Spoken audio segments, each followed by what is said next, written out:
नमस्कार, नीलम फॅशन क्रिएशनमध्ये तुम्हा सर्वांचं खूप खूप स्वागत आहे. आजच्या व्हिडिओमध्ये मी तुम्हाला वेगवेगळ्या गळ्यानुसार कटिंगमध्ये कसे बदल करायचे आहेत हे अगदी सविस्तर असं समजावून सांगणार आहे.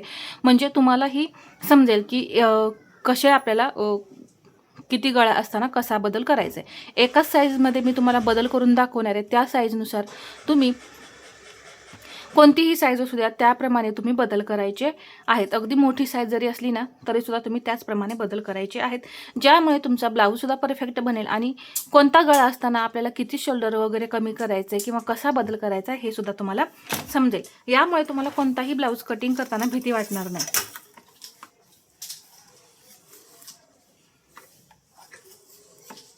इथं मी साईज घेणार आहे 34 इंच.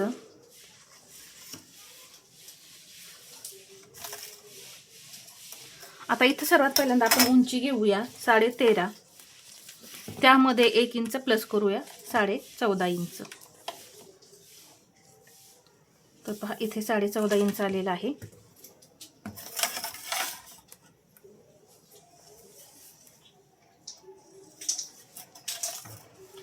सर्वात पहिल्यांदा आपण बोटनेक पाहूया. बोटनेक साठी आपल्याला शोल्डर घ्यायचा आहे 14 इंच.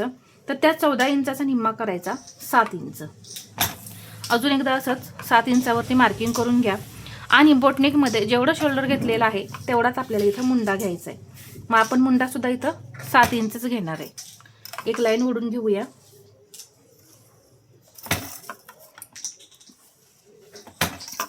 आता इथं आपल्याला छातीचं मार्किंग करायचं आहे. छाती आपली 34 इंच आहे, तर त्याचा चौथा भाग होतो 8.5. परंतु आता बोटनेक असल्यामुळे यामध्ये लुझिंग ॲड करायचं आहे अर्धा इंच आणि 9 इंचावरती आपल्याला चेस्टचं मार्किंग करून घ्यायचं आहे. तर सर्वात पहिल्यांदा मी इथून मार्किंग करून घेते 8.5 इंच. परत यामध्ये अर्धा इंच लुझिंग ॲड करते. अर्धा इंच पहा इथं 9 इंचावरती मी इथं छातीचं मेजरमेंट घेतलेलं आहे आणि इथं 1.5 इंच मार्जिन.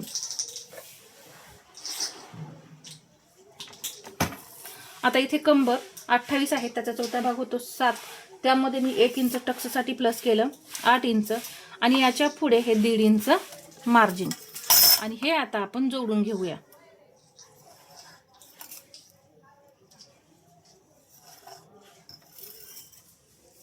आता इथे मी तुम्हाला एक अजून फॉर्म्युला सांगते मुंड्याला आकार देण्याचा. सरळ सरळ तुम्ही इथून पाऊण इंच घेतलं तरी चालेल. कोणतंही टेन्शन न घेता तुम्ही इथून पाऊण इंच घेतलं ना तरीसुद्धा तुमच्या मुंड्यामध्ये घोळ वगैरे येणार नाही. तरीही मी तुम्हाला एक फॉर्म्युला सांगते. जे आपण अप्पर चेस्टचं मार्किंग केलेलं आहे, किती होते आपली अप्पर चेस्ट 8.5, हे लुझिंग सोडून तर याचा असा निम्मा भाग करून घ्यायचा. जे काही अंतर आहे ना त्याचा असा निम्मा भाग करून घ्यायचा आणि त्यामध्ये आपण 2.5 इंच प्लस करायचा. तर कुठे आलेला आहे पहा आतमध्ये. तर हा क्रॉस बॅक असतो आपला बोटनेकमध्ये. तर इथून मी एक अशी तिरकी लाईन ओढून घेतली. पहा तिरकी लाईन ओढल्यानंतर आता इथून मी घेणार आहे पाऊण इंच. पाऊण इंच ते 1 इंच तुम्ही इथं घेऊ शकता. तर मी शक्यतो पाऊण इंचच घेते पहा. आणि या पद्धतीने इथं असे आकार द्यायचे. मुंडा डाऊन करायला विसरायचं नाही.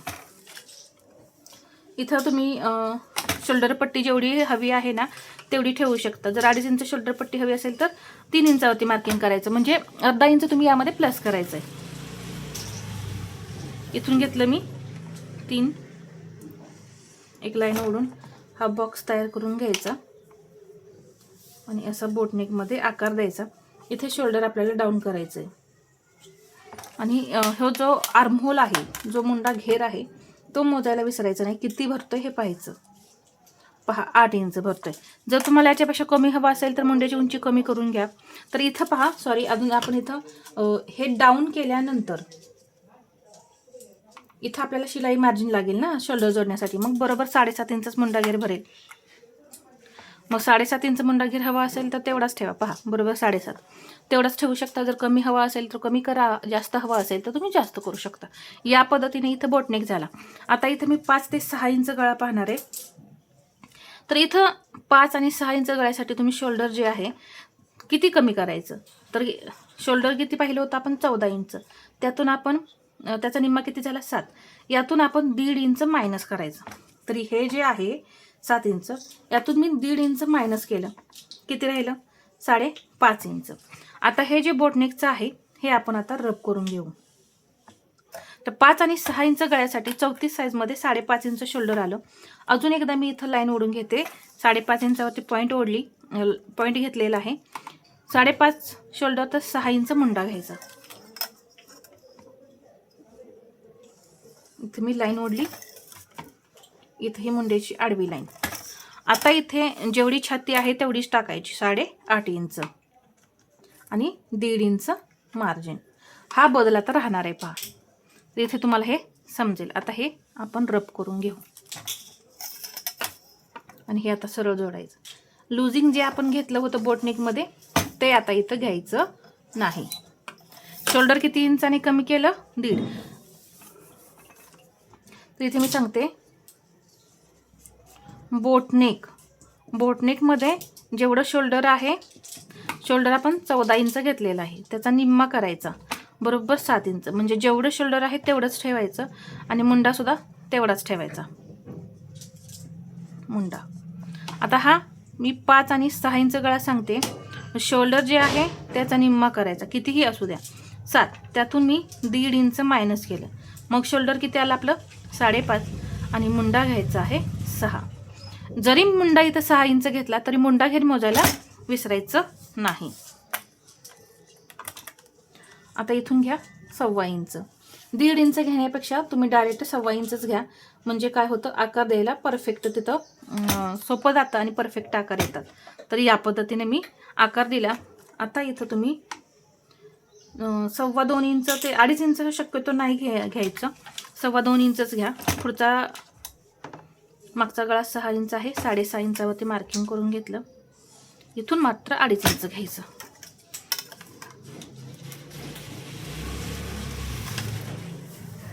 इथं गळ्याला आकार द्यायचा. तर ठीक आहे, इथं बोटनेक झाला, 5-6 इंचाचा गळा झाला. आता आपण 10 इंचाचा 9 आणि 10 इंचाचा गळा पाहूया. तर आता इथं सुद्धा शोल्डर फॉर्म्युला सांगते. जे काही शोल्डर आहे त्याचा निम्मा 7, त्यातून आता मी 2 इंच सरळ सरळ मायनस करणार आहे. किती झाले? 5. मग आपण 34 साईजमध्ये शोल्डर किती घेतो? 5 इंच. अजून एकदा असंच 5 इंचावरती मार्किंग करून घेतलं. मुंड्याची उंची घेणार आहे मी 5.5 इंच. इथं हे बोटनेकचं आहे, इथे 5-6 इंचाचा गळा असताना आणि हा 10 इंचाचा गळा असताना. चेस्टचं मेजरमेंट सेम 8.5 आणि हे 1.5 इंच मार्जिन सेम असणार आहे. आणि इथे सुद्धा आकार देताना 1.1 एवढंच घ्यायचं. इथं 1/2 इंचाने आकार जो आहे तो आपल्याला असा कमी करायचा आहे. आपण 1.25 इंच घेतलं होतं ना 5 आणि 6 इंच गळ्यामध्ये. तर आता इथं 1 इंच आणि वरती 1 पॉईंट एवढंच घेऊन खोल असा खड्डा तयार करायचा. आणि इथं गळ्याची रुंदी जी आहे ती 2 इंच घेऊन, इथं 10 इंच गळा असेल तर 10.5 इंचावरती मार्किंग करून घ्यायचं. आणि इथे 2.5 ते 2.25 इंच घेऊन एक बॉक्स तयार करायचा आणि गळ्याला आकार द्यायचा आहे. आता इथेपर्यंत हे फॉर्म्युले तुम्हाला समजले असतील. आता इथं येणार आहे 11 आणि 12 इंच गळा. तर पहा, 11 आणि 12 इंच गळ्याला जे काही शोल्डर असेल त्याचा निम्मा 7. आता इथं मी 14 लिहिले म्हणजे एका साईजमध्ये, प्रत्येक साईजमध्ये 14 इंच असेल नाही, 14.5 येईल, 15 येईल, 16 येईल, असं वेगवेगळ्या साईजनुसार शोल्डर भरतं. तर इथे आता मी सरळ सरळ 2.5 इंच मायनस करणार आहे. तर 2.5 इंच मायनस केल्यानंतर 7 मधून इथं 7 आहे तर 2.5 इंच मायनस करू. हे 1, हे 2 आणि इथं हे 2.5 म्हणजे 4.5 इंच शोल्डर राहणार आहे. फक्त 4.5 इंच. अजून एकदा असंच 4.5 इंचावरती मार्किंग करून घेतलं आणि इथं मी मुंडा घेणार आहे 5.25 इंच. थोडीशी मी मुंड्याची उंची कमी केलेली आहे. तुम्ही 5.5 इंच सुद्धा ठेवू शकता, परंतु मुंडा घेर आपल्याला मोजायचं आहे. आता हे समजलं असेल तर आता मी हे रब करून घेते, कारण तुम्हाला इथे हे परत समजलं पाहिजे यासाठी मी रब करून घेते. पहा, कमरेमध्ये इथं काही बदल नाही होत. इथं फक्त चेस्ट आणि शोल्डर मुंड्यामध्ये बदल होत राहतो. 11 आणि 12 इंच गळ्यामध्ये आता आपल्याला छातीचा चौथा भाग 8.5 इंच आहे, परंतु डीप नेक आहे, यासाठी आपल्याला यातून अर्धा इंच मायनस करायचं आहे. मग किती राहणार आहे? 8 इंच.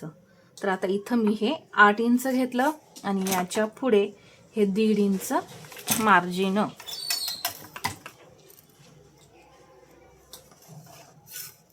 आणि हे जोडून घेतलं. जोडल्यानंतर आता इथं आपल्याला क्रॉस बॅक घ्यायचा आहे 1/2 इंच